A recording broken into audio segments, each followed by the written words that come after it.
Shalom Bapak dosen, perkenalkan nama saya Grimbal dengan NIM 71-2022-277. Saya dari kelas Teologi Kewirausahaan A. Nah, dalam video TAS ini saya akan memaparkan terkait dengan pentingnya teologi kewirausahaan bagi gereja. Kemudian teori yang saya gunakan, teori yang mendukung teologi kewirausahaan, dan juga bagaimana kita merefleksikan dalam teologis terkait dengan teologi kewirausahaan itu sendiri. Yang pertama adalah pentingnya teologi kewirausahaan bagi gereja. Mengapa dikatakan demikian? Karena gereja adalah salah satu agen perubahan yang dapat memberikan dampak terbesar juga bagi dunia ini. Dalam hal kesejahteraan, gereja diharapkan dapat memberikan dukungan bukan hanya secara rohani, tetapi juga memberikan kesejahteraan bagi umat dan bagi banyak orang di sekitarnya. Meskipun tidak secara eksplisit tercantum dalam ayat-ayat Alkitab, namun dapat kita lihat juga dalam beberapa peristiwa-peristiwa cerita Alkitab, yaitu misalnya perjamuan di Kana, bagaimana Yesus pada masa itu dia mengambil langkah yang tepat untuk melakukan suatu hal. Kemudian dalam peristiwa Yesus memberi makan 5.000 orang yang hanya ada 5 roti dan 2 ikan.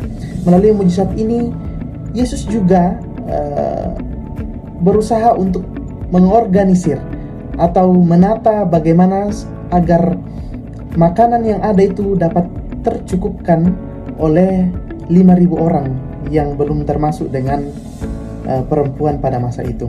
Nah, hal-hal inilah yang menjadi dasar bahwa bagaimana entrepreneurship itu penting bagi gereja, sebab Yesus sendiri telah melakukan hal tersebut. Kemudian yang menjadi teori pendukung terhadap teologi kewirausahaan adalah saya menggunakan teori Iwayan Master. Nah, teori yang digunakan oleh Iwayan Master ini adalah teori teologi berkat, di mana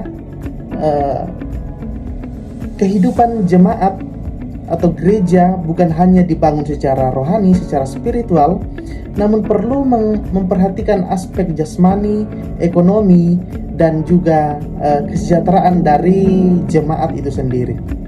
Teologi berkat dilandaskan pada ayat Alkitab, yaitu Kejadian pasal yang ke-12, di mana kisah Abraham yang diberikan anugerah oleh Allah untuk menjadi berkat bagi umat Israel.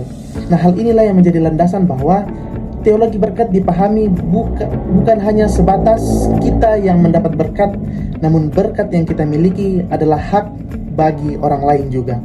Nah, yang menjadi refleksi teologis dalam materi ini, dalam perkuliahan ini, yaitu bagaimana kita sebagai gereja dapat memanfaatkan setiap peluang, bagaimana kita bisa menggunakan waktu yang Tuhan anugerahkan ke dalam kehidupan kita untuk menjadi berkat bagi diri kita sendiri dan bagi banyak orang di sekitar kita.